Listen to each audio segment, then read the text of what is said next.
A graça e a paz do nosso Senhor Jesus, amém? Vamos iniciar esse culto de louvor e adoração ao nosso Deus, agradecendo a Ele por essa oportunidade, por esse privilégio de estarmos aqui nessa tarde, uma igreja reunida do Senhor, para juntos glorificarmos e exaltarmos aquele que deu maior prova de amor para conosco, dando o seu único filho para morrer por nós, mesmo sendo inimigos do Senhor, mesmo sendo pecadores, Ele nos reconciliou através do seu Filho Jesus. Possamos, nesse instante, agradecer ao Senhor por todas as bênçãos que Ele tem derramado sobre a sua igreja. Oremos. Graças te damos, meu Deus, porque de forma misericordiosa e graciosa estamos aqui para juntos louvarmos e engrandecermos o teu santo nome. Deus, que tu possas receber o nosso louvor, a nossa oração, que possa partir de corações alegres, felizes por estarmos aqui, independentemente das circunstâncias que estivermos passando. Devemos aprender a te glorificar, te exaltar. Ó Deus, que tu nos dirija na adoração, através do teu Santo Espírito, tu perdoa os nossos pecados, que possamos aqui, diante do Senhor, em santidade, Senhor, te glorificar, te exaltar, porque tu és Senhor sobre nós, e a ti devemos louvores. Perdoa os nossos pecados, mais uma vez te rogamos, no nome do teu Santo Filho Jesus. Amém. Vamos ficar de pé, queridos, vamos abrir a palavra do Senhor no Salmo de número 150. Faremos essa leitura de forma uníssona. Salmo bastante conhecido, último salmo do livro. Leiamos. Aleluia! Louvai a Deus no seu santuário, louvai-o no firmamento, obra do seu poder.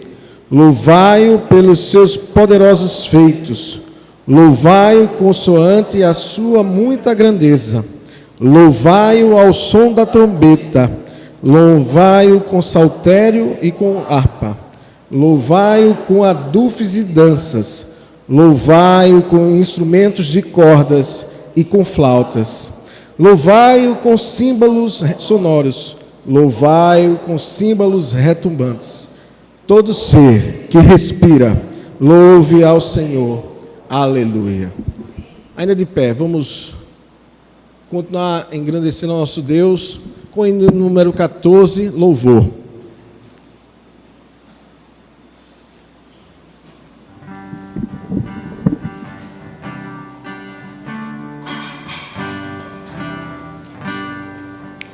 Vamos nós louvar a Deus, vamos ao Senhor de toda a luz, Santo, Santo, cantem, louvem lá nos céus, nosso Deus e Rei Jesus, exaltado seja Deus, Santo, Santo, exaltado seja nosso Deus e Pai, exaltado para sempre o exaltar, cantem, louvem lá nos céus, nosso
Graça e paz, irmãos.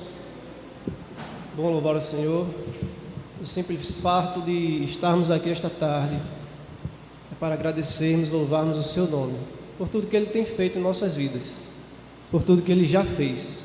Então vamos continuar louvando, exaltando o seu nome.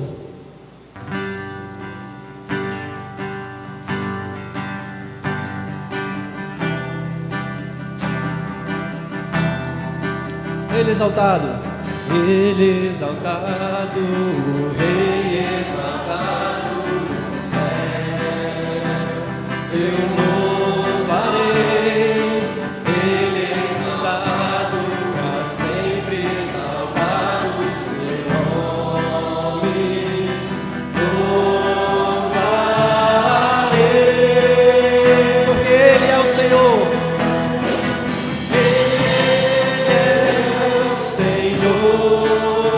Sua verdade vai sempre reinar. Terra e céu glorificam seu santo nome. Exaltado no céu.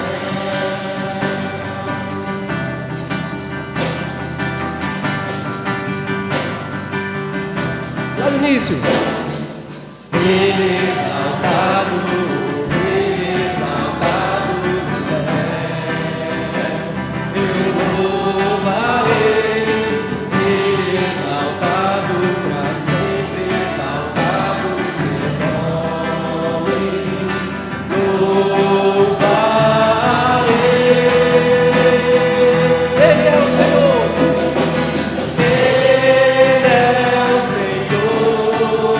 Sua verdade vai sempre reinar.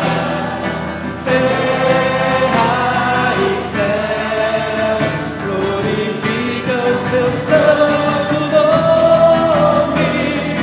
Ele exaltado, o Rei exaltado no céu.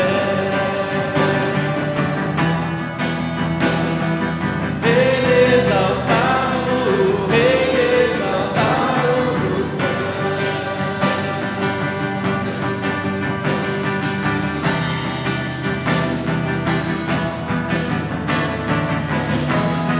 Ele é o Senhor.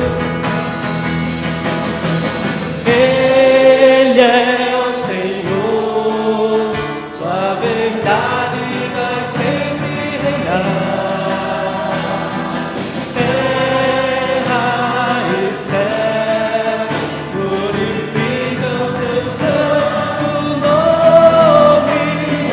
Ele exaltado, o Rei exaltado no céu. Aleluia. Ele exaltado, o Rei exaltado no céu. Ele exaltado, o Rei exaltado no céu. Vamos ficar em pé?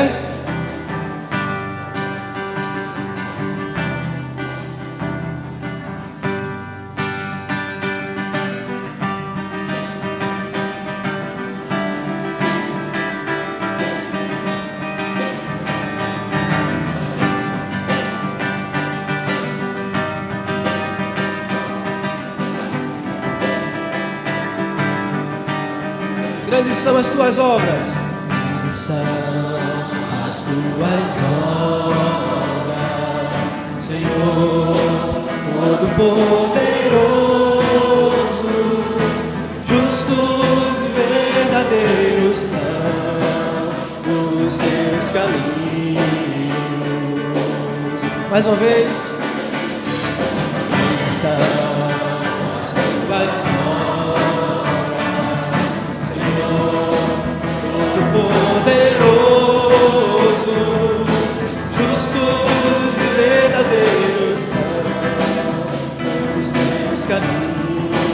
Declare, ó Rei das Nações. Ó Rei das Nações, quem não temerá, quem não glorificará o teu nome.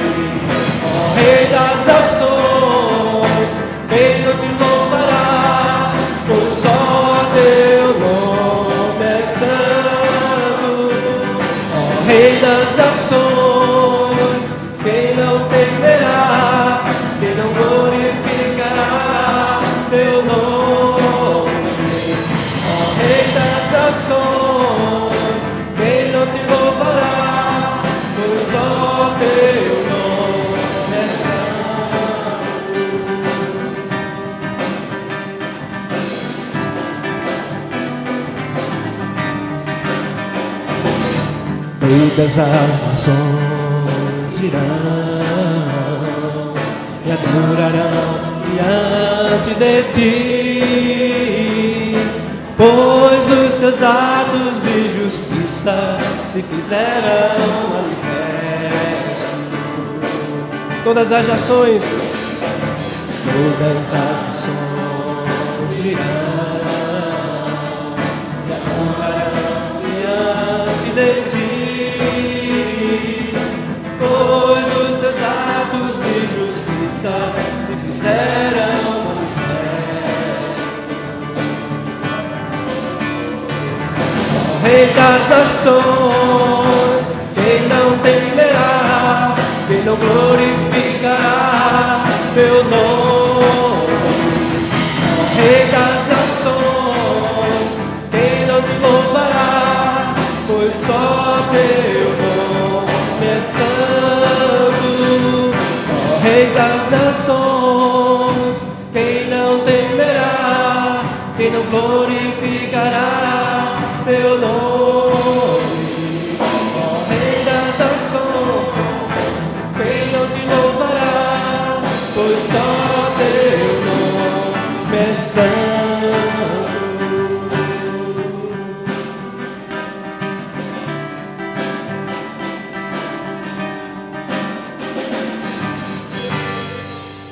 Amém. Louvado seja o nosso Senhor. Podemos sentar.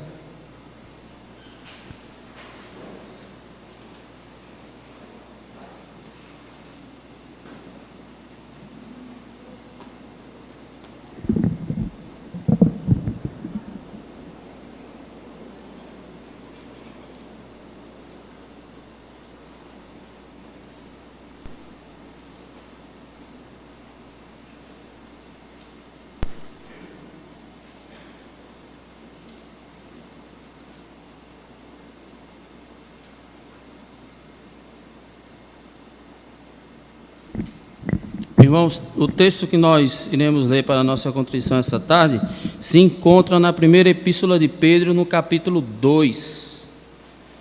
Nós leremos o verso de número 21 até o 25. Se os irmãos quiserem acompanharem, 1 Pedro, capítulo 2, de 21 a 25.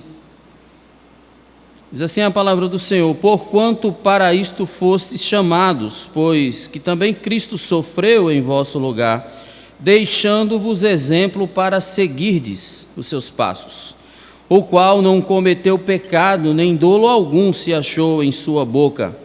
Pois ele, quando ultrajado, não revidava com ultraje, quando maltratado, não fazia ameaças, mas entregava-se àquele que julga retamente, carregando ele mesmo em seu corpo, sobre um madeiro, os nossos pecados, para que nós, mortos para os pecados, vivamos para a justiça.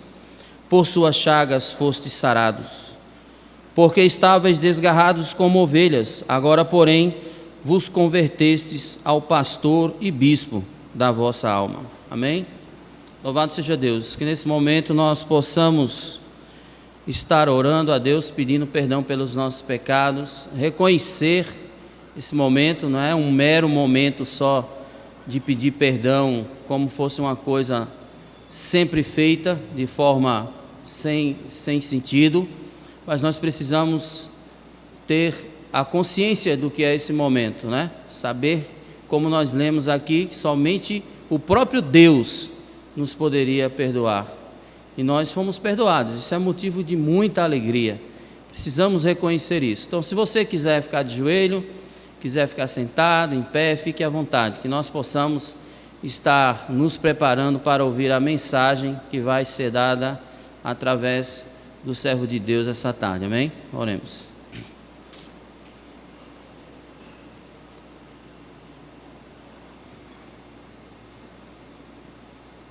Santo e eterno Deus, louvado seja o teu nome, Senhor. Louvado seja o teu nome pelo teu Filho, que é o próprio Deus, que assim como a tua palavra diz, nos comprou com o seu próprio sangue, Senhor. Que a tua igreja espalhada pela face da terra possa reconhecer isto, adorar o teu nome, alegrar-se porque nós fomos escolhidos pelo Senhor e recebemos o perdão do Senhor. Por isso nós te pedimos, ó Deus, que mesmo falhos, que o Senhor nos conscientize, que o Senhor esteja quebrando os nossos corações duros, para que nós possamos ouvir a Tua voz essa tarde. Pedimos, Senhor, que o Senhor possa estar falando único e exclusivamente do Senhor, que o Teu nome seja glorificado, que a Tua igreja possa ouvir a Tua voz, Senhor, e se santificar cada vez mais para a glória do Teu nome, pois é o que nós desejamos e pedimos em nome de Jesus Cristo, Teu Filho. Amém. Hino de número 71, perdão.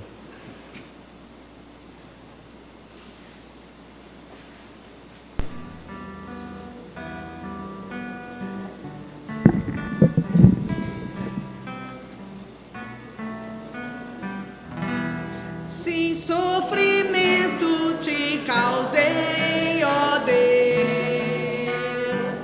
e ao meu exemplo fraco tropeçou, eu não andei nos bons caminhos teus, perdão, Senhor.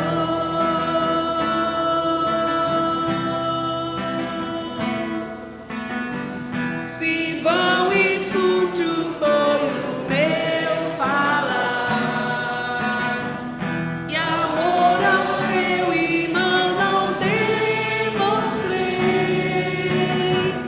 e ao sofredor eu não quis ajudar, perdão, Senhor.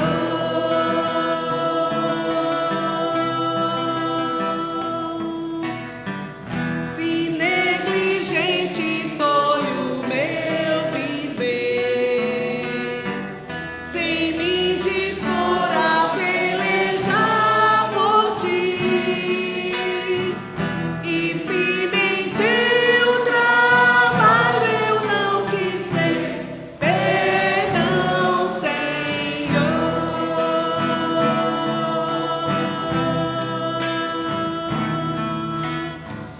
Escuta, Deus, a minha oração e vem livrar-me do pecado vil. Renova este pobre coração. Amém, Senhor.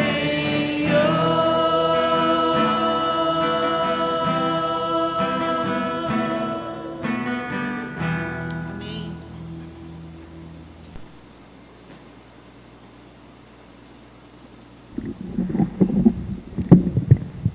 O pastor Sivaldo está viajando, né, está com a família dele no interior da Paraíba e convidou, né, o seminarista Rafael, que é seminarista da Igreja da Aliança, para trazer a palavra nessa tarde. Então, queremos agradecer, né, a disponibilidade do irmão em trazer a palavra do Senhor para a igreja nesta tarde.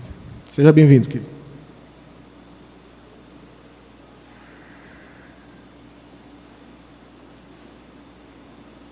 É para mim um grande privilégio poder estar nesta tarde, especialmente com a grande oportunidade de expor o Evangelho do nosso Senhor Jesus Cristo neste seu santo dia. Convido os irmãos a que abram suas Bíblias comigo no Salmo de número 130. Salmo de número 130.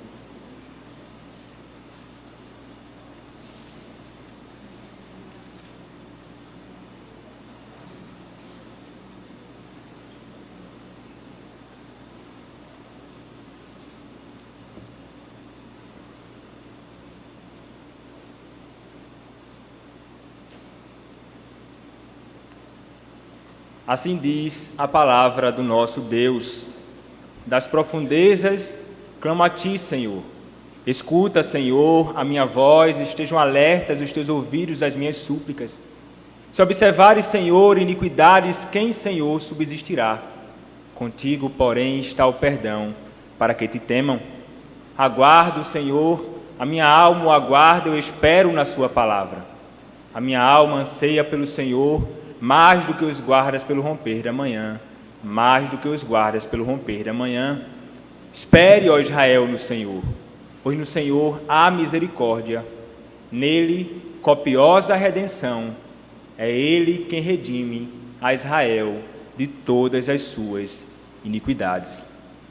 Oremos. Ó bendito Deus, nosso amado Pai, estamos reunidos no Teu santo dia, e neste momento, ó Pai, teremos a oportunidade de ouvir o Teu Evangelho ser exposto. Peço-te, ó Deus, que o Senhor me use neste dia, neste momento, para a glória do Teu santo nome, que eu proclame o Evangelho do Rei, para a glória do Rei. Usa-me, ó Pai, para a edificação, para a exortação, para o consolo, para o encorajamento do Teu povo, que aqueles que aqui estão, ó Pai, possam ouvir a pregação da Tua palavra, como a Tua própria palavra, pois quando o Teu Evangelho é exposto com fidelidade, em conformidade com a Tua palavra, é o Senhor quem fala através dos Teus servos. É isso que eu te peço, ó Deus, em nome e por amor do Senhor Jesus Cristo. Amém. Meus irmãos, nós nos sentimos culpados por muitas coisas em nossa peregrinação neste mundo. As causas da culpa que muitas vezes tomam conta dos nossos corações são diversas, talvez infindáveis. Algumas bobas, outras não, mas é certo que a culpa é algo que nos alcança em algum momento em nossa caminhada aqui neste mundo. O fato é que a culpa existe e não era diferente para o povo de Deus no Antigo Testamento. Assim como nós enfrentamos o problema da culpa nos nossos dias, o povo do Senhor no Antigo Testamento, da mesma forma, experimentava. Povo esse que, enquanto caminhava para Jerusalém, a fim de ali adorar ao Senhor, cantavam 15 salmos, chamados cânticos de romagem, ou cânticos de peregrinação, ou subidas, os quais, em sua grande maioria, retratam os perigos externos dessa peregrinação. O povo subia para adorar o Senhor, e eles entoavam estes salmos. São 15 salmos, que vai do Salmo 120 até o Salmo de número 34. Eles entoavam todos estes louvores enquanto estavam caminhando para a casa do Senhor, para lá adorar o seu santo nome. Como falei, a maioria deles retratam perigos externos. O Salmo 130, por sua vez, não trata de perigos externos, mas sim de um outro tipo de perigo. Ele é um dos salmos, ou um dos 7 salmos penitenciais. É um lamento. Não sabemos sua autoria, nem podemos falar com precisão em que momento for escrito, mas sabemos de uma coisa: aquele que escreveu este salmo estava enfrentando um perigo na alma. A culpa do pecado o alcançou. Como sabemos, o perigo da culpa alcança muitos hoje, não ficou no passado. Por esse motivo, meus irmãos, eu os convido a observar este texto sob o seguinte tema: a culpa do pecado. Como devemos lutar contra a culpa do pecado? Em primeiro lugar, nós observaremos, seguindo o que o salmista nos ensina, que é orando ao Senhor. Nós veremos os versículos 1 e 2, que diz: das profundezas clamo a ti, Senhor, escuta, Senhor, a minha voz, estejam alertas os teus ouvidos às minhas súplicas. Primeiro verso. O salmista, através de uma linguagem metafórica, apresenta seu estado, o estado de sua alma. A imagem utilizada é de alguém que se encontra nas profundezas do mar. Imagens semelhantes encontramos, por exemplo, em Jonas capítulo 2, versículo 2 e 3, que diz o seguinte: na minha angústia clamei ao Senhor, e Ele me respondeu. Do ventre do abismo gritei, e Tu me ouviste a voz. Pois me lançaste no profundo, no coração dos mares, e a corrente das águas me cercou. Todas as tuas ondas, as tuas vagas passaram por cima de mim. Bem como o Salmo 69, versículos 1 e 2, que diz, no qual o salmista Davi diz o seguinte: salva-me, ó Deus, porque as águas me sobem até a alma. Estou atolado em profundo lamaçal que não dá pé. Estou nas profundezas das águas e a corrente me submerge. A imagem que surge nesses dois textos é a de pessoas desesperadas. E para descrever isso, ambos os escritores se utilizam da imagem das profundezas do mar. O salmista, no Salmo 130, semelhantemente, nos leva a vê-lo como se estivesse sufocando, como se estivesse sendo afogado nas profundezas do mar. Ele utiliza essa imagem para descrever o estado de sua alma, pois sentia-se no estado de afogamento na culpa ocasionada por algum pecado cometido contra o seu Senhor. Ele estava profundamente aflito, ele estava profundamente angustiado e só conseguia descrever o estado da sua alma, dizendo: das profundezas clamo a ti, Senhor. O príncipe dos pregadores certa vez escreveu dizendo que esta é a declaração e o pedido do salmista. Ele nunca deixou de orar, mesmo quando levado ao estado mais baixo. As profundezas normalmente silenciam tudo o que engolem, mas não podem fechar a boca desse servo do Senhor. Pelo contrário, foi no próprio abismo que clamou ao Senhor. E o que é que ele clama? No versículo 2 nós encontramos ele dizendo: escuta, Senhor, a minha voz, estejam alertas os teus ouvidos às minhas súplicas. Poderíamos acrescentar, como em outros textos, as minhas súplicas por misericórdia. Nesses primeiros versos, o estado dele é ainda mais intensificado pelas palavras que o salmista utiliza para descrever sua angústia, a saber: clamo, escuta a voz da minha súplica por misericórdia. Ele clama, ele suplica por misericórdia em resposta às suas orações. Ele sabe que apenas o Senhor pode socorrê-lo neste momento difícil. A súplica do salmista por misericórdia, meus irmãos, ecoa a bênção araônica, encontrada lá em Números capítulo 6, versículos 23 a 27, onde encontramos as seguintes palavras: disse o Senhor a Moisés: fala a Arão e a seus filhos, dizendo: assim abençoareis os filhos de Israel, e dir-lhe-eis: o Senhor te abençoe e te guarde, o Senhor faça resplandecer o rosto sobre ti e tenha misericórdia de ti, o Senhor sobre ti levante o rosto e te dê a paz. Assim porão o meu nome sobre os filhos de Israel, e eu os abençoarei. É precisamente as seguintes palavras da bênção araônica que encontramos ecoando neste segundo versículo: tenha misericórdia de ti. É um conceito chave neste salmo, assim como no Salmo 123, que diz: a ti que habita nos céus, eleva os olhos, como os olhos dos servos estão fitos nas mãos dos seus senhores, e os olhos da serva na mão de sua senhora, assim os nossos olhos estão fitos no Senhor, nosso Deus, até que se compadeça de nós. Tem misericórdia de nós, Senhor, tem misericórdia, pois estamos sobremodo fartos de desprezo. A nossa alma está saturada do escárnio dos que estão à sua vontade e do desprezo dos soberbos. Tem misericórdia.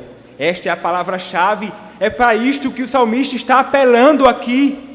Quando o sacerdote proclamava essa bênção, o povo de Deus poderia estar certo de que o Senhor agiria em favor deles. E o salmista aqui estava plenamente consciente disso. É em meio ao desespero que ele clama pela misericórdia deste Senhor, cheio de misericórdia, em resposta às suas orações. Ele apela às misericórdias do Senhor, porque sabe que somente Ele pode ajudá-lo agora. Eu não sei o que você faz quando está nas profundezas, mas o salmista ora. O salmista estava muito angustiado, mas ainda assim olha para cima, olha para o alto, de onde pode vir o socorro. Os seus olhos estavam fitos no Senhor. Os seus olhos estavam fitos no Senhor. Ele em meio ao desespero, não clama de si para si mesmo. Ele não clama para os seus bens. Ele não clama para qualquer outra coisa neste mundo. Como muitos correm e clamam e apelam como se nas coisas deste mundo eles pudessem encontrar consolo, socorro, salvação do momento angustiante que muitos enfrentam neste mundo. O salmista nos ensina que é clamando ao Senhor. Ele clama ao Senhor, porque somente o Senhor pode lhe tirar das profundezas. Por que devemos clamar ao Senhor? Porque nada neste mundo, nem nós mesmos, nós não conseguimos sair sozinhos. Nós não conseguimos sair com a força do nosso próprio braço. O fato é que o Senhor é misericordioso, e o fato dele ser misericordioso deve nos conduzir até Ele e a confiar nele. Em quem você tem confiado? Quem você tem buscado nestes momentos em que a angústia toma conta do seu coração? Você tem confiado na sua moral ou suposta independência? Você está nas profundezas como o salmista? Saiba, meu irmão, saiba, minha irmã, que nós podemos confiar neste Deus que o salmista clama, porque não há profundeza neste mundo da qual Deus não possa nos tirar. Não há profundeza neste mundo da qual Ele não possa nos arrancar. O salmista ele está plenamente persuadido desta verdade. E nós, porque nós não estamos convictos desta verdade revelada com tanta clareza na sua palavra? Observemos este exemplo, observemos este ensino glorioso do nosso Senhor e saibamos que somente em Deus encontramos o verdadeiro socorro para as nossas maiores aflições neste mundo.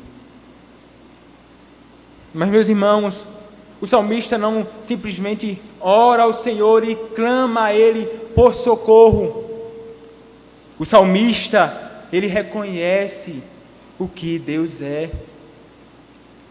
Ele não simplesmente fica dirigindo palavras ao seu Senhor, ele conhece quem é o seu Senhor, como revelam os versículos 3 e 4 deste texto, que diz: se observares, Senhor, iniquidades, quem, Senhor, subsistirá? Se observares, Senhor, iniquidades. A pergunta poderia ser colocada da seguinte forma: se espreitares, ou se observares, ou se listares minuciosamente os pecados. É interessante notar que, na primeira parte desse verso, o salmista se dirige a Deus chamando de Senhor. Yahvé, está aí o texto Senhor em caixa alta, que aponta para o nome pactual de Deus, aponta para a sua eternidade e aponta para a sua imortalidade. Mas na segunda parte, ele se dirige a Deus chamando de Senhor. Não está em caixa alta, é o Senhor Adonai, ao que aponta para a sua autoridade, a sua soberania, enfatizando que Deus está sobre todos e que Ele julga a todos. Deus vê e julga todas as nossas iniquidades, como Ele viu e julgou as iniquidades do salmista. Ele não os deixa sem punição. É exatamente isso que faz o salmista reconhecer toda a sua miséria. Ele não pode escapar dos olhos deste Senhor soberano. O culpado, clamando ao Senhor, revela, através dessa pergunta retórica, a santidade e a justiça de Deus. Mas a pergunta não fica por aí, pois ele ainda diz: se observares, Senhor, iniquidades, se observares minuciosamente cada um dos meus pecados, se o Senhor listar cada um deles, quem, Senhor, subsistirá? A pergunta poderia ser colocada assim: quem, Senhor, permanecerá de pé diante de ti? Expressão semelhante encontramos no Salmo 1, versículo 5, no qual o salmista diz: por isso os perversos não prevalecerão no juízo, isto é, os perversos não permanecerão de pé no juízo. É como se o salmista se visse num tribunal, diante de um juiz santíssimo e justíssimo. A reação não poderia ser diferente, poderia? A santidade de Deus, ela é expressa, meus irmãos, na sua pureza perfeita. Como diz Levítico capítulo 11, versículo 44. Eu sou o Senhor, vosso Deus. Portanto, vós vos consagreis e sereis santos, porque eu sou santo.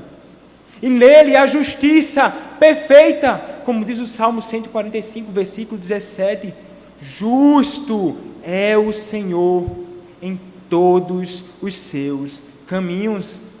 É segundo a sua justiça que Ele concede a cada um o que merecem. A santidade de Deus não permitirá que Ele faça algo que não seja justo. A justiça de Deus, entendamos isso, ela está unida à sua santificação, assim como todos os outros atributos deste nosso Deus estão unidos.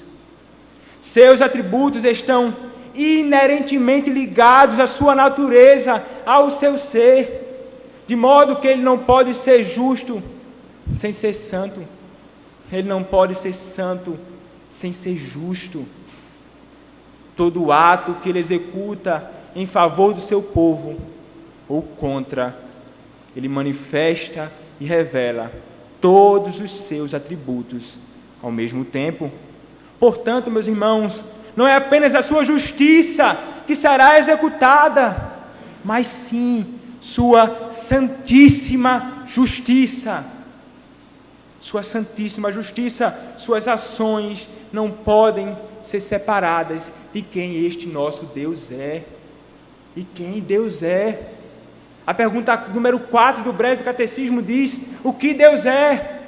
Resposta: Deus é Espírito infinito, eterno e imutável em seu ser, sabedoria, poder, santidade, justiça, bondade e verdade.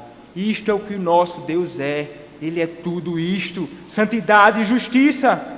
Então ele, o salmista, desde o início do Salmo, revela que não possui nada em suas mãos que possa tirá-lo de tão terrível situação. O seu pecado o condena. Ele sabe que não há justiça em si mesmo que possa salvá-lo. Ele está plenamente consciente e persuadido de que ninguém é justo diante de Deus. Como diz o Salmo de número 143, versículo 2: não entres em juízo com o teu servo, porque à tua vista não há justo nenhum vivente. Mas, meus irmãos, o salmista, ele não apenas reconhece a santidade e a justiça deste Deus. O salmista revelará e ele identificará um outro atributo aqui do nosso Deus. O versículo 4 vai dizer: contigo, porém, está o perdão. O salmista não reconhece apenas os atributos que o condenariam, mas também afirma que Deus também é perdão. Esse reconhecimento de que Deus é perdão é fundamental. O reconhecimento e verdadeiro arrependimento não vem apenas da visão de que Deus é santo e justo, mas da convicção e plena persuasão de que Deus é bondoso e misericordioso. Se Deus fosse apenas justo, toda a humanidade estaria perdida, condenada, uma vez que todos pecaram e se rebelaram contra Deus. Uma vez que nós que pecamos contra Deus, não somente aquele pecado que nos condenava ao inferno, o pecado cometido em Adão, mas aqueles pecados outros que cometemos até hoje. Se nos dirigirmos ao nosso Deus, Ele verá a nossa iniquidade, e segundo apenas a sua justiça e a sua santidade, Ele nos condenaria, não sobraria um sequer de nós. Mas o perdão é da essência de Deus. Ele é perdão. A palavra de Deus diz em Êxodo capítulo 34, versículo 6: Senhor, Senhor, Deus compassivo, clemente, longânimo e grande em misericórdia. E Davi diz que todas as veredas do Senhor são misericórdia e verdade para os que guardam a sua aliança e os seus testemunhos.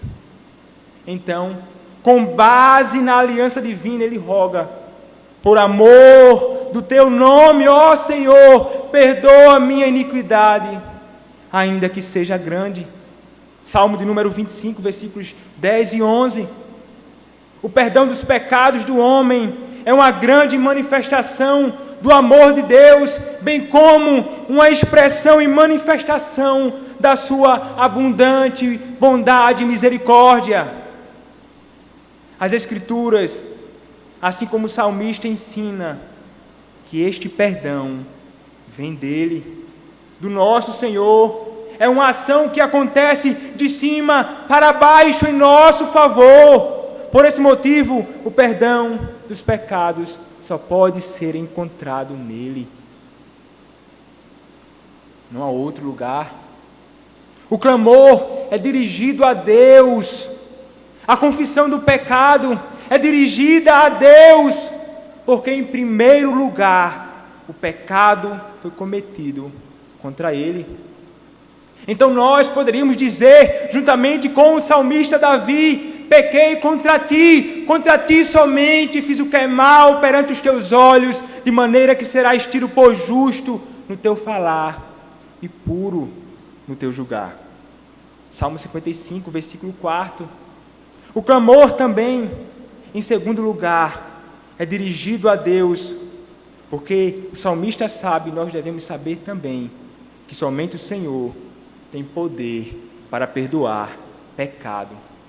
Somente o Senhor tem poder e autoridade para perdoar o meu e o seu pecado. Mas o Senhor nos perdoa, não para que vivamos segundo a nossa própria imaginação. O Senhor nos perdoa com um propósito. E o versículo 4 dirá: contigo, porém, está o perdão, para que te temam, ou para que sejas temido. O perdão de Deus neste salmo conduz o homem ao Senhor. Neste salmo, o temor do Senhor é fruto do perdão dos pecados. Temer ao Senhor, meus irmãos, não é ter medo deles, não é ter medo do nosso Senhor. Não é nesse sentido que o salmista está falando. Quando a alma sente a maravilhosa doçura da bondade de Deus, diz um puritano, que toda felicidade consiste unicamente em seu favor, ela é surpreendida com temor respeitoso e reverência interiores. A graça de Deus derramada sobre o homem deve levá-lo a andar retamente nos caminhos do Senhor. não segundo o mundo, não segundo as coisas deste mundo, não segundo as ideias deste século, não segundo a impiedade, mas em temor a Ele, em santo e verdadeiro temor ao nosso Deus. O perdão do Senhor não deve nos conduzir à libertinagem. O Senhor me perdoou, o Senhor me salvou, agora eu posso pecar de todo jeito. Não, somos chamados ao temor. Nossos pecados são muitos.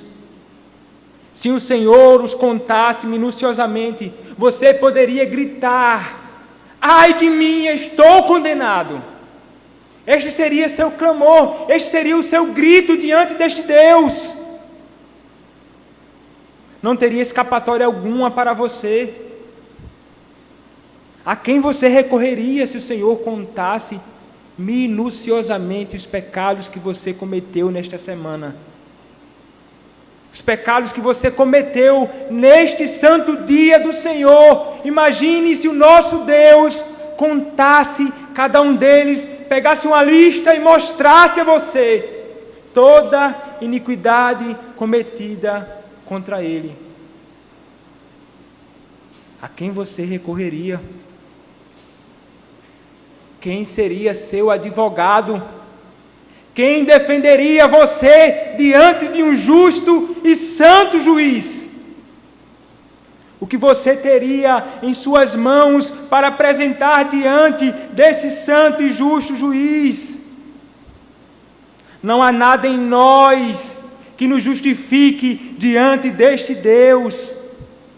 Se você tentasse apresentar as suas mãos diante deste Deus, ele ia se deparar com as suas mãos manchadas com o sangue do seu Filho, porque os nossos pecados crucificaram a Cristo. Nossas mãos estão meladas com o sangue do Cordeiro, porque nossas transgressões colocaram o nosso Cristo na cruz. Não há nada em você, não há nada em suas mãos que façam de você alguém justo e santo diante deste Deus. As suas mãos estão meladas com o sangue do Cordeiro, porque nossos pecados crucificaram o nosso Redentor.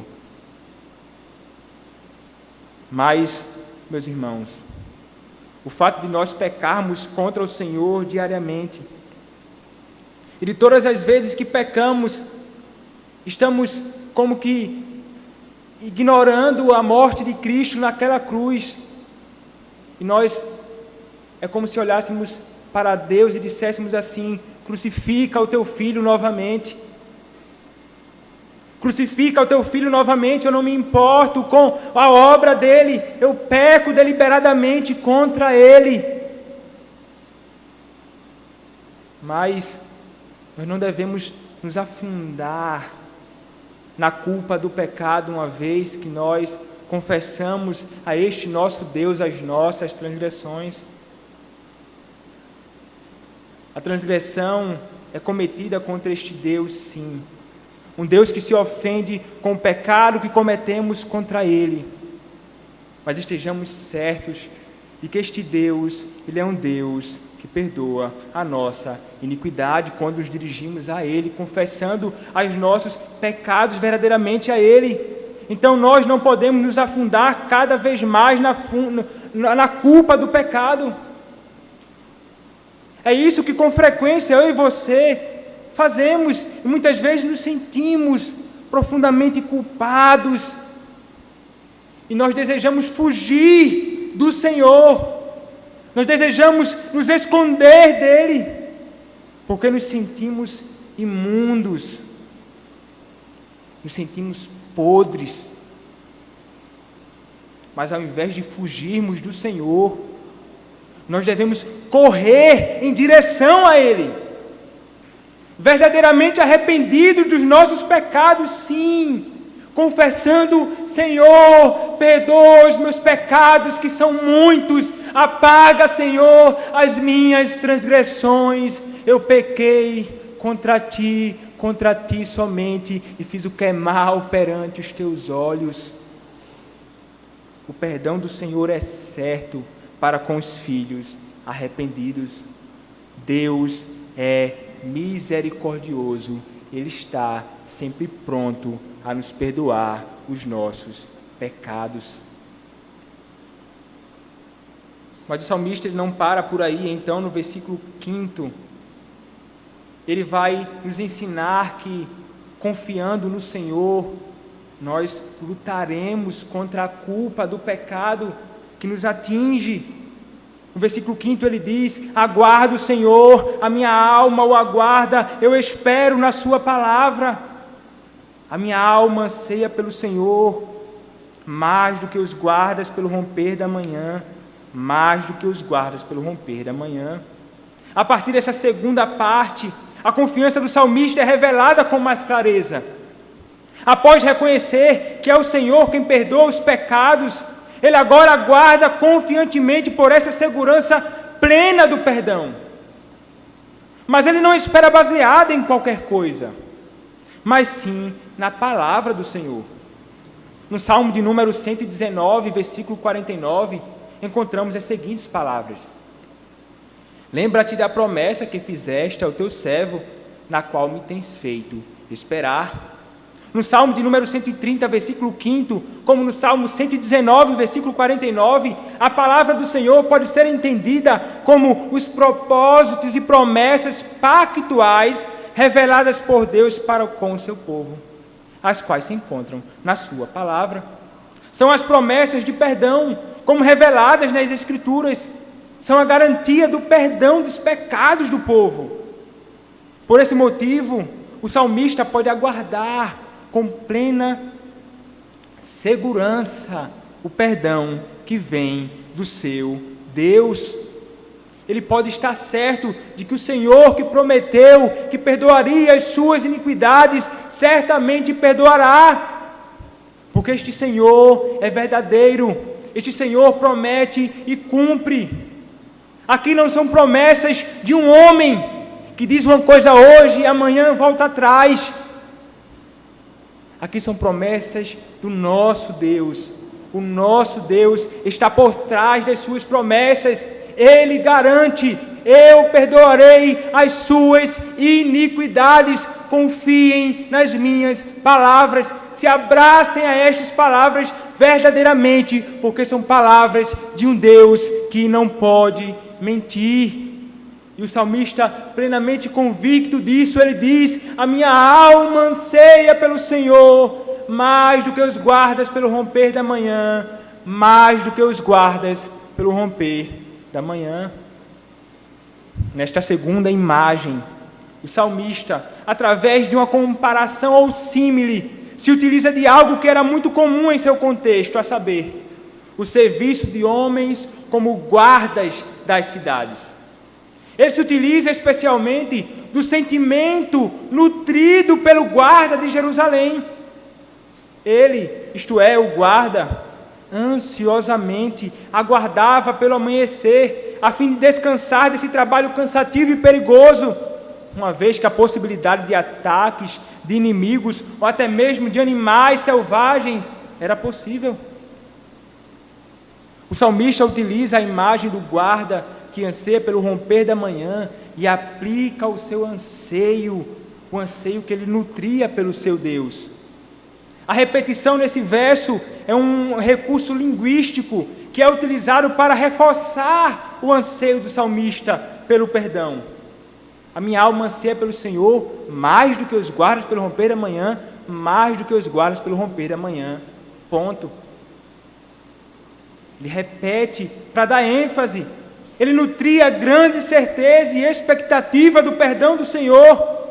Para ele, meus irmãos, o perdão e socorro do Senhor era tão certo quanto o raiar de um novo dia para o guarda que ali estava de plantão. Mas por que o salmista anseia? Ele não anseia pelas coisas desta terra. Ele não anseia por uma coisa pecaminosa, pois o objeto do seu anseio, ele é excelente. Ele anseia pela ação de Deus em seu favor. É isso que ele deseja ardentemente, é isso que o seu coração, é por isso que o seu coração está inflamado. Se a palavra de Deus nos diz algo, devemos aguardar, esperar, confiando nisso. É pelo Senhor e pelas promessas deste Senhor que nós vamos aguardar confiantes, mas pelo que você tem ansiado, o que o seu coração tem desejado e se encontra ansioso. Nós devemos, assim como o salmista, desejar ardentemente a ação do Senhor, pelo Senhor. Nós devemos desejá-lo mais do que qualquer coisa neste mundo. Pense nas coisas que você mais ama ou deseja neste mundo. Deus, as promessas dEle, o seu favor em nossa direção deve ser mais desejável do que tudo isso. Nada deve ser mais desejado por nós do que o favor do nosso Deus em nosso favor. É por isso que nós devemos aguardar. É por Ele. Mas o salmista, então, depois de ele partir das profundezas e expressar o seu coração cheio de alegria e confiança no Senhor, ele não fica contente em simplesmente guardar essas verdades do perdão dos pecados, da certeza do perdão dos pecados para ele mesmo. Ele então se volta para a igreja do Senhor, ele se volta para Israel de Deus, ele convida a igreja à segurança da salvação, dizendo: espere Israel no Senhor, pois no Senhor há misericórdia, nele copiosa redenção, é Ele quem redime a Israel de todas as suas iniquidades. Ele diz que o povo deve esperar pelo Senhor, assim como Ele espera. Por quê? Porque Ele é misericordioso, como a maioria das nossas Bíblias traduzem. Mas a palavra traduzida por misericórdia é a palavra hesed. Palavra essa que tem o sentido básico de lealdade ou fidelidade. Pode ser traduzida por amor leal ou fiel, ou amor pactual, pois ambas as traduções fazem jus ao significado dessa palavra no seu contexto. O Salmo de número 136, nós encontramos com frequência a palavra misericórdia a ser exposta. O Salmo 136, nós encontramos: rendei graças ao Senhor porque Ele é bom, porque a sua misericórdia dura para sempre. Rendei graças ao Deus dos deuses, porque a sua misericórdia dura para sempre. Rendei graças ao Senhor dos senhores, porque a sua misericórdia dura para sempre. E nós encontramos isso ser repetido com frequência neste Salmo. No Salmo 136, o hesed do Senhor é explorado de vários modos. A cada linha desse salmo termina com seu hesed, ou seu amor pactual, sua misericórdia, seu amor leal, permanece para sempre. O universo foi criado e é preservado e governado através da providência misericordiosa deste Deus, como revela o Salmo 136, versículos 5 a 9 e o versículo 25. O seu povo Israel foi tirado do Egito e passaram pelo deserto a caminho da terra prometida, bem como a destruição do seu povo, não por causa da força dos inimigos do seu povo, não por causa da força do braço deles, mas sim por causa do hesed do Senhor, por causa da misericórdia, do amor pactual de Deus para com o seu povo. O amor pactual de Deus é fundamental aqui, pois é justamente ele que traz confiança ao salmista, uma vez que o amor pactual de Deus ensina que existe um elo inquebrável de amor, cuidado, proteção, compaixão, constante companhia, compromisso pessoal do Senhor para com os seus eleitos, inclusive quando eles pecam. O amor pactual de Deus para com o seu povo é o fundamento de todo o favor do Senhor para com cada um de nós. É desse amor pactual que flui a redenção, que assim como o amor encontra-se no Senhor somente. O salmista agora, então, ele começa a falar sobre a gloriosa obra da redenção. Isso é muito interessante ver no Salmo. Redenção significa readquirir algo através do pagamento de um preço ou substituição, a fim de satisfazer as exigências do resgate. No Antigo Testamento, a raiz da palavra redenção, ela é empregada em referência ao resgate da vida de algum condenado à morte, como lá em 1 Samuel, capítulo 14, versículo 45, em que Jonatas foi resgatado pelo povo de Israel. Na Páscoa, o povo de Deus também tinha uma ideia do que é redenção, libertação, um vislumbre do que seria isso, pois a palavra de Deus diz: porque a vida da carne está no sangue, eu vos tenho dado sobre o altar, para fazer expiação pela vossa alma, porquanto é o sangue que fará expiação em virtude da vida. Contudo, no Salmo 130, versículos 7 e 8, é a primeira vez que a palavra resgate aparece associada ao pecado. Segundo um comentarista, embora o verbo hebraico redimir ocorra cerca de 60 vezes, o versículo 8 é o único lugar no Antigo Testamento em que ele é usado em associação com o pecado. Aqui deparamos-nos com uma linguagem muito própria no contexto do Novo Testamento.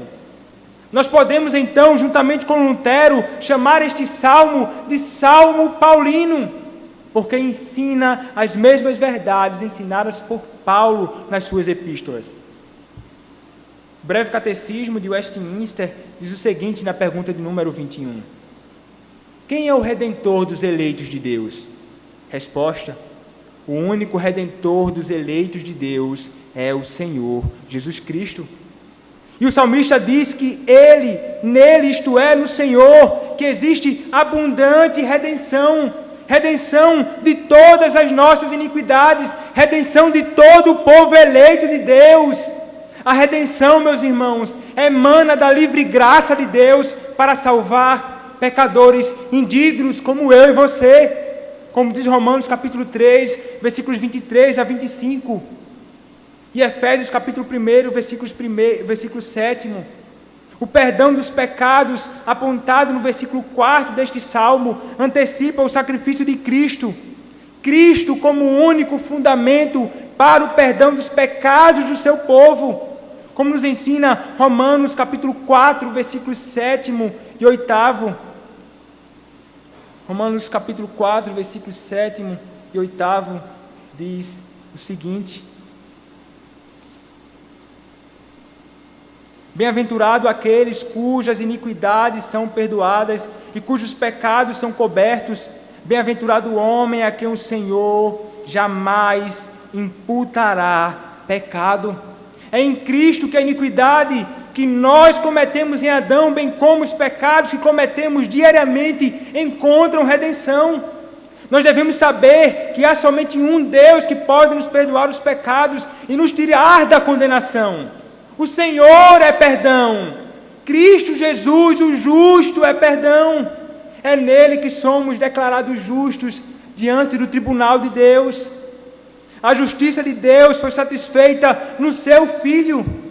Segundo aos Coríntios, capítulo 5, versículo 21, diz: aquele que não conheceu pecado, ele o fez pecado por nós, para que nele fôssemos feitos justiça de Deus. A justiça de Cristo é imputada sobre nós, ao passo que toda a nossa miséria é imputada sobre Cristo. Cristo viveu a vida que nós deveríamos viver e morreu a morte que nós deveríamos morrer. Ele experimentou o que nós deveríamos experimentar. Nele a justiça de Deus encontra satisfação. É nele que temos também a expiação dos nossos pecados, isto é, o perdão. Assim como no Antigo Testamento o animal era sacrificado, o seu sangue era expiado, o seu sangue era derramado para o perdão do pecado do povo. Cristo é a nossa expiação, aquele que derrama o seu sangue na cruz para o perdão dos nossos pecados, mas não repetidamente, de uma vez por todas, porque o seu sacrifício é perfeito por todos nós. Mas ele também não é somente a nossa expiação, ele também é a propiciação pelos nossos pecados, como diz 1 João, capítulo 2, versículo 2. 1 João, capítulo 2, versículo 2 diz: e ele é a propiciação pelos nossos pecados, e não somente pelos nossos próprios, mas ainda pelos do mundo inteiro. É sobre ele, que é a propiciação pelos nossos pecados, que a ira de Deus cai, assim como acontecia com a tampa do propiciatório nos sacrifícios do Antigo Testamento. A ira de Deus caía sobre a tampa do propiciatório, onde o sangue era derramado. A ira do Senhor era ali aplacada. A ira de Deus cai sobre o nosso Senhor Jesus Cristo, a nossa propiciação, a ponto de Ele gritar: Deus meu, por que me desamparaste? Este é o clamor do nosso Senhor na cruz, onde Ele experimentou as mais terríveis angústias. Ele experimentou as angústias do inferno que eu e você merecíamos experimentar. Num único ato, o nosso Cristo experimentou tudo o que nós merecíamos experimentar, de eternidade a eternidade, no inferno. O nosso Cristo, que nunca pecou contra o seu Deus, se fez maldição e sofreu no nosso lugar a angústia mais terrível neste mundo, que eu e você jamais poderíamos experimentar ou aguentar. Ele se entregou por nós, para redimir de todas as nossas iniquidades. Cristo, aquele que não cometeu pecado, foi até as profundezas, não por causa dos seus próprios pecados, mas por causa dos nossos pecados. O salmista, no início do salmo, ele foi às profundezas por causa das suas transgressões. Cristo se humilhou, foi até as profundezas por causa do meu e do seu pecado. Ninguém se humilhou tanto quanto o nosso Cristo, porque ninguém esteve tão exaltado quanto ele, diz Mark Jones. Ele habitava nas regiões celestiais, na glória eterna. Ele desce a uma cruz maldita e se humilha. Ninguém se humilhou tanto quanto o nosso Deus. Ninguém foi às profundezas, tão profundas quanto as profundezas que o nosso Cristo experimentou por causa dos nossos pecados, mas também para nos livrar deles. Por essa razão, meus irmãos, nós somos convidados a confiar no perdão do Senhor, a confiar na salvação do Senhor, porque nele há amor. Isso deve trazer grande alegria e consolo para cada um de nós, pois é esse amor que garante que jamais seremos rejeitados pelo Senhor. Não importa o que façamos neste mundo, se somos dele e ele é nosso, ele nunca nos rejeitará. Nada nos arrebatará de suas paternais mãos. Nós estamos unidos ao seu Filho, a Cristo. Para que fôssemos rejeitados, o seu Filho deveria também ser rejeitado. Mas uma vez que ele não rejeita jamais o seu Filho, e não abandona jamais o seu Cristo, ele jamais abandonará cada um de nós, porque nós pertencemos a ele. Nele que temos todas as nossas iniquidades saradas. Nós não precisamos produzir modos de aplacar a nossa consciência culpada neste mundo. Nós nem devemos tentar redimir os nossos pecados com a força do nosso próprio braço. É no Senhor que temos constante e plena certeza da salvação e certeza de refúgio certo. O amor de Deus e a obra redentora de Cristo, o nosso Salvador, elas não podem ficar diante dos nossos olhos simplesmente como uma proposição doutrinária, como uma verdade que não traz aplicação alguma para a minha alma hoje. A morte de Cristo e a certeza do seu perdão na morte deve estar na nossa mente, mas também deve descer para o nosso coração. E esta verdade descendo para o nosso coração e se estendendo para as nossas mãos, redundará em prática. Conhecimento da verdade do Senhor, de que Ele perdoou as nossas iniquidades, descendo para o nosso coração, nos fará experimentar a verdadeira certeza do perdão e a verdadeira certeza da salvação que foi garantida por Cristo na cruz. O povo de Deus peregrinava para Jerusalém, enfrentando perigos externos e internos.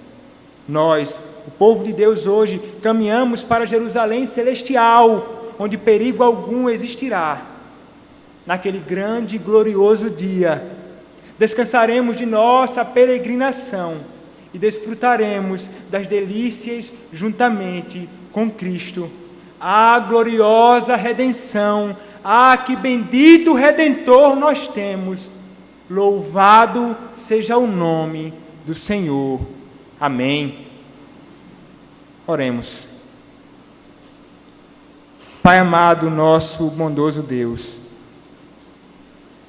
nós te louvamos, ó Senhor, porque mesmo quando nos encontramos no mais profundo abismo, perturbados com a culpa dos pecados que cometemos contra Ti, nós podemos ter certeza de que o Senhor, quando nós nos dirigimos a Ti em oração, verdadeiramente arrependidos dos nossos pecados, o Senhor, que é um Deus cheio de misericórdia e bondade, ouvirá as nossas orações e nos perdoará os pecados. Ó Deus, que nós possamos estar plenamente convictos disto, porque é a Tua palavra que diz, o Senhor promete isto, e nós podemos nos abraçar verdadeiramente a estas promessas, certos de que o Senhor perdoará as nossas iniquidades. Que esta verdade, Senhor, possa inundar os nossos corações. Que esta verdade, ó Deus, não fique na nossa mente apenas, mas preencha todas as nossas afeições e o nosso coração. E se espalhe, ó Deus, por todo o nosso ser, nas nossas mãos, nos nossos pés, nas nossas palavras, na nossa mente, na nossa vida.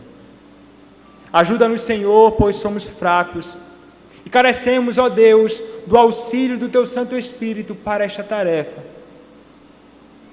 Mas sabemos, ó Deus, que o Teu Espírito conosco está e habita em nós, que o Senhor conosco está e não nos abandona, que o Senhor Deus é nosso Pai, e nós podemos, confiados nele, correr a Ti. Bendito seja o Teu nome, Senhor, de eternidade a eternidade. Amém.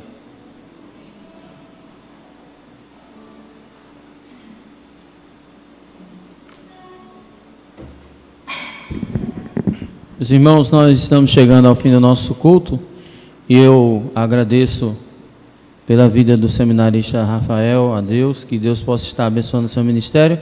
E eu convido a igreja a ficar em pé. Nós vamos cantar o hino de número 400 e enquanto cantamos, nós estaremos trazendo nossos dízimos e as nossas ofertas.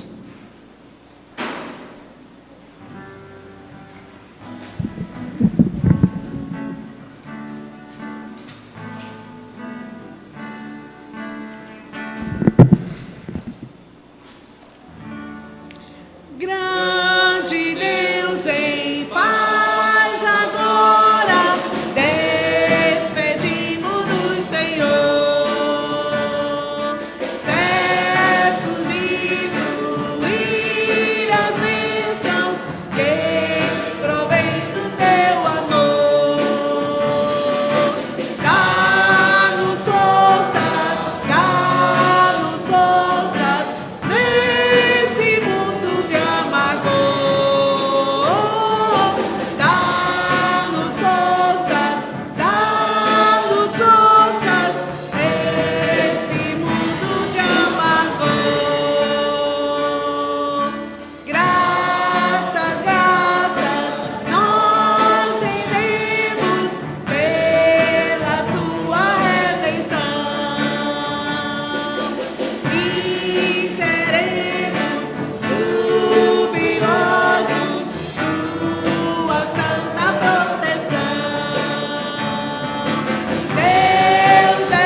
pedir ao seminário, ao diácono Osvaldo, por favor, que faça uma oração agradecendo a Deus os dízimos e as ofertas.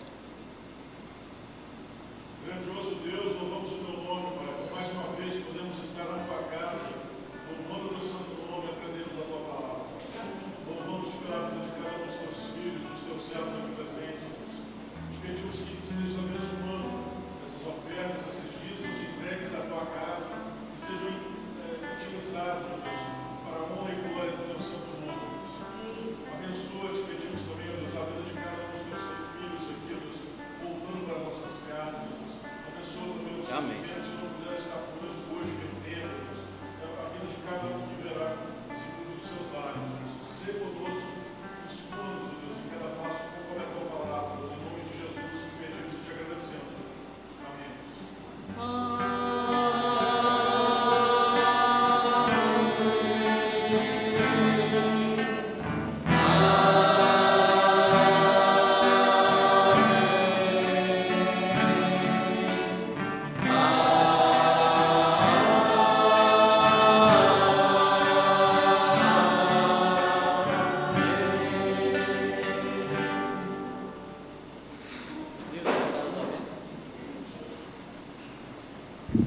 Meus irmãos, seremos breves, nós queremos agradecer a todos vocês, aqueles que nos visitam, e como Oswaldo já disse na oração, nós estamos alegres por alguns irmãos que estão conosco hoje, né? Graças a Deus, que isso possa continuar daqui para frente sempre, né? Nós vamos ficar atentos só aos avisos da semana. Na terça-feira o pastor está convocando os irmãos para grupo de oração, ou então o presbítero Nildo. Os irmãos fiquem atentos aí, se comuniquem para que nós possamos estar orando via WhatsApp. E quinta, se Deus quiser, nós teremos doutrina também pelo YouTube. O pastor vai estar ministrando a doutrina. Tem alguém que tem mais algum aviso? Se não tem, isso, eu estava lembrado e acabei esquecendo. Nós pedimos que os irmãos estejam orando pelos enfermos, né? E não só isso, para que Deus também tenha misericórdia de nós, para que nós possamos atravessar esses problemas aí, e que a igreja do Senhor, nós sabemos que sempre triunfará, né? O mal sempre vencerá, não vencerá, o bem sempre vencerá o mal. Então que nós possamos estar sempre orando, para que Deus nos ajude nessa caminhada. Então, vamos em paz e que Deus nos acompanhe. Boa semana a todos. Amém.